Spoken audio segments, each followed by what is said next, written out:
আসসালামু আলাইকুম। এখন একটা খবর শুনলাম, ওই দিল্লি বইয়ে নাকি হাসিনা কয়, হাসিনার মোর কথা এটা ঠিক কয়, আর এই বাংলাদেশের সব সরকারি কর্মকর্তা 12 তারিখ ইলেকশন করতে সব প্রস্তুতি গ্রহণ করছে। আমি বাংলাদেশও থাই, আমি আড্ডা বাজারও থাই, আড্ডা এলাকার থাই, ইন্টারনেটে থাই 24 ঘন্টা। আমি তো দেই না এরকম কোনো পরিবেশ। তোরে হিয়াই দেয় কে এডি কথা কইতে মিলে একবার হুন দাইয়া দলটারে খাইছ অন দিল্লি বইব অন বাংলাদেশে আবার হুন দাইতে বসেছ নাকি দেয় সুরের বাচ্চা।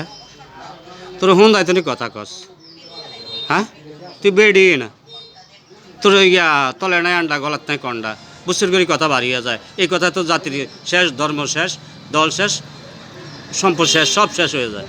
তোর হুন দায় তুই কথা কস। ইন্দুর গেছে সোদা খাইতে গেছে, সোদায় না খাবি তুই এনে বইয়া বইয়া কথা কস কিলে তুই ভিডিওতে।